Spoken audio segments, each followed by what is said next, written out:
Increasing and decreasing function. कोई भी curve कब इंक्रीज करेगा और कब कोई कर्व डिक्रीज करता है, इसको मैं आपको बताने जा रहा हूँ।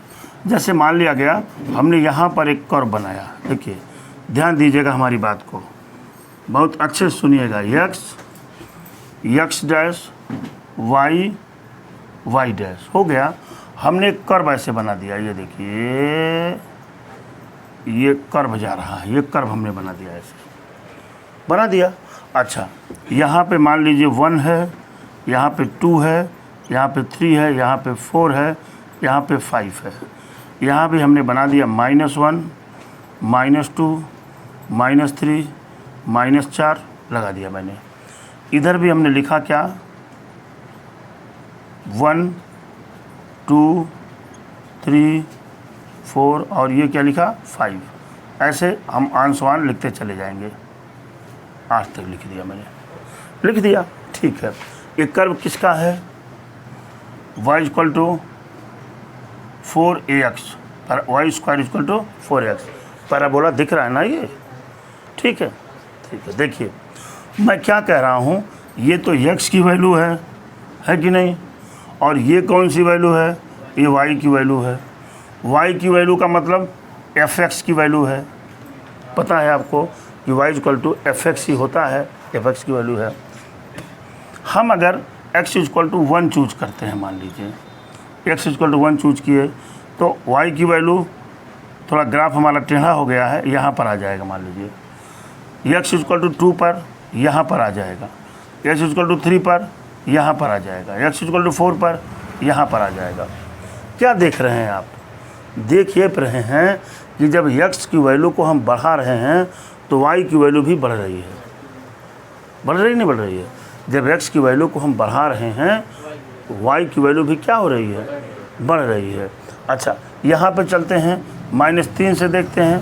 -3 पर इसकी वैल्यू कितनी है, 3 है। -2 पर इसकी वैल्यू कितनी है, 2 है। 1 पर कितनी है, मान लीजिए यहाँ है। तो इस कंडीशन पर जब x मान लीजिए x1 है, ये जब x1 बढ़ता है और y1 भी बढ़े, x1 को बढ़ाने पर अगर y1 भी बढ़ता है तो हम क्या कहते हैं कि फंक्शन इंक्रीजिंग है। क्या है, फंक्शन इंक्रीजिंग है।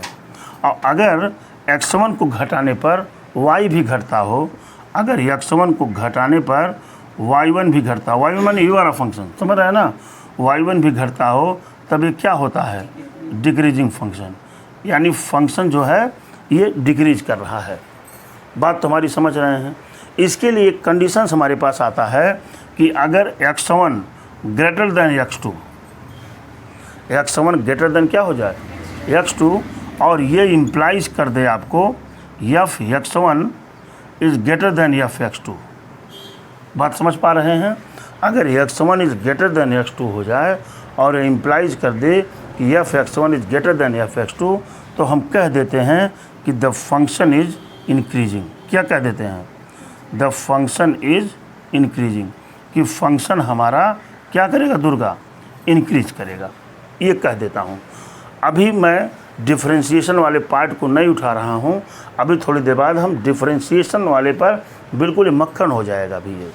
अभी तो इन्होंने आपके चूँकि NCERT में इसको इन्होंने दे रखा है, इसलिए हमने इसको बता दिया आपको, ठीक है। अभी मैं एक एग्जाम्पल्स लेने जो जाऊँगा तो आप हमारी की बात कर रहा था। ये देखिए एग्जाम्पल 7 आ गया, कह रहा है सो that the function given by f(x) = इन्होंने एक फंक्शन दे रखा है f(x) = 7x - 3, और ये कह रहे हैं कि आप यह बता दीजिए हमको कि यह फंक्शन क्या है, इंक्रीजिंग फंक्शंस है। हमको इस कॉन्सेप्ट को लगाने की यहाँ ज़रूरत है। देखिए हमने यहाँ पे लिख दिया कि x1 ग्रेटर दैन x2, हमने लिखा x1 ग्रेटर दैन x2 लिखा। अब मैं देखिए मैं चाहूँ तो 7 का मल्टीप्लाई कर सकता हूँ दोनों में। आप 11th में पढ़ चुके हैं कि अगर इनइक्वलिटीज़ में किसी पॉजिटिव नंबर का मल्टीप्लाई करते हैं तो इनइक्वलिटी चेंज नहीं होती। तो अगर मैं चाहूँ तो यहाँ 7 का मल्टीप्लाई कर दूँ तो 7x1 is greater than 7x2 हो सकता है ना। हम ये भी जानते हैं कि अगर किसी इनइक्वलिटी में से किसी पॉजिटिव नंबर को यदि हम माइनस कर दें दोनों तरफ तब भी इनइक्वालिटी चेंज नहीं होती। चेंज कब होती है? जब हम माइनस से डिवाइड करते हैं। या मालूम है तो अगर मैं यहाँ लिख दूँ कि 7x1 - 3 is greater than 7x2 - 3, कोई अंतर तो पड़ा नहीं। अब ये देखिए, ये दोनों अगर मैं देखूँ ध्यान से, इस फंक्शन से तुलना करूँ तो ये f(x1) is greater than f(x2) मिल रहा है। अब आप यहीं लिख देंगे कि hence we can say that the function is increasing. The function is increasing. बात तो हमारी इतनी समझ पाए होंगे। ये फंक्शन इंक्रीजिंग हो गया बेटा। इस कंडीशंस को देखिए हमने फॉलो करा दिया कि नहीं करा दिया। लेकिन अब ये कह रहे हैं कि ऐसे तो हम कर सकते हैं, लेकिन हमारे पास अभी डिफरेंशिएशन का मेथड है। हम लोग चूँकि एप्लीकेशन ऑफ डिफरेंशिएशन पढ़ रहे हैं तो निश्चित रूप से इसमें भी डिफरेंशिएशन का यूज होना ही होना है। अच्छा, एक चीज़ और बता देना चाहता हूँ इसको हटा करके। जैसे आप जानते हैं, 1 मिनट मैं इंक भर लेता हूँ फिर बताता हूँ आपको, टाइम बचत हो हमारे पास।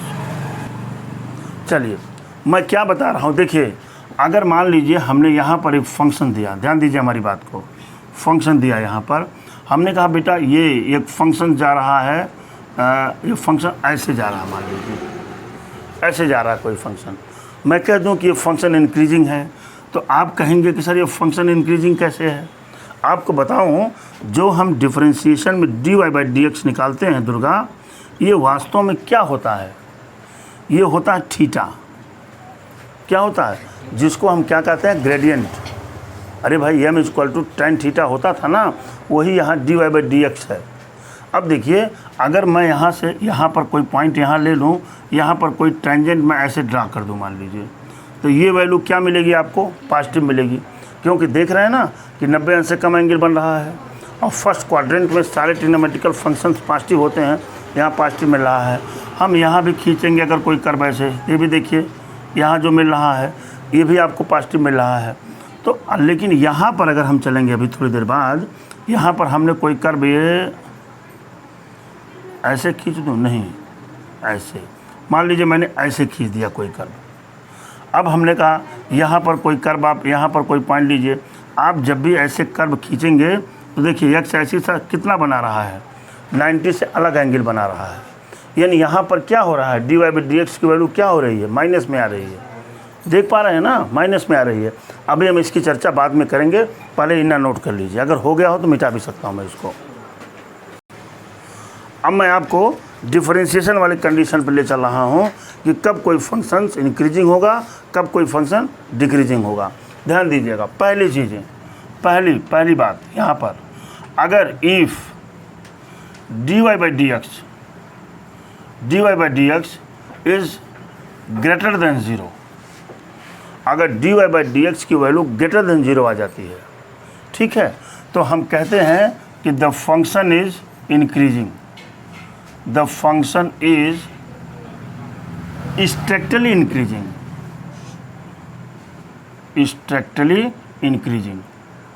कि ये फंक्शन स्ट्रक्चरली इंक्रीजिंग करेगा, यानी निरंतर वर्धमान होगा। किस कंडीशन पर? जब dy/dx इज ग्रेटर देन 0, यानी पॉजिटिव वैल्यू आ रही है, ठीक है। दूसरी कंडीशन है कि if dy/dx is less than 0, less than 0 का मतलब जब इसकी वैल्यू नेगेटिव आ रही है, तब द फंक्शन इज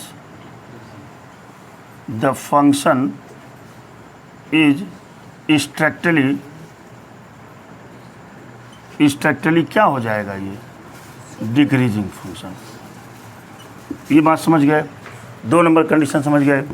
3 नंबर के कंडीशन पर हम चलते हैं। यहाँ पर if dy/dx is equal to 0 हो जाएगा, तो लिखेंगे the function is neither increasing, नहीं, the function is constant. Function क्या हो जाएगा?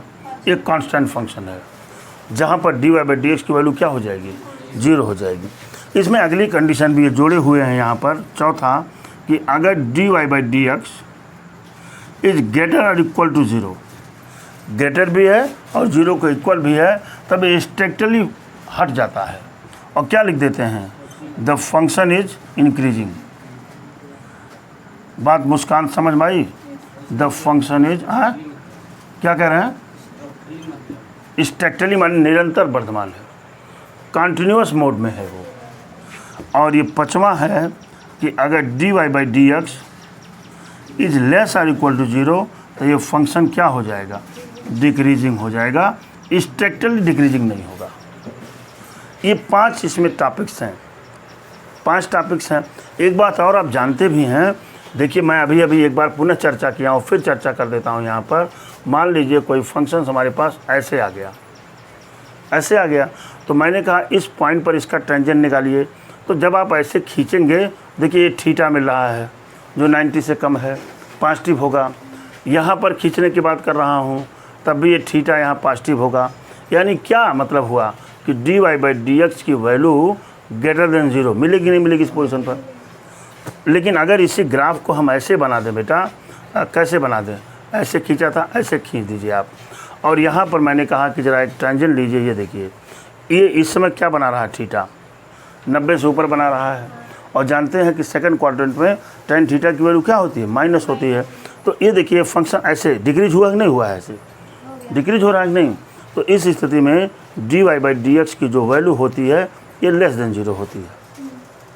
ठीक है, इन दोनों इस कंडीशन पर जो कोई फंक्शन रहेगा वो स्ट्रिक्टली इंक्रीजिंग होगा और इस वाले पर स्ट्रिक्टली इंक्रीजिंग होगा। अगर dy बाई डी एक्स की वैल्यू 0 आ जाती है तो वो फंक्शन ऐसे है, वो कांस्टेंट फंक्शन है। ये देखिए ऐसे है वो फंक्शन, बिल्कुल कांस्टेंट है।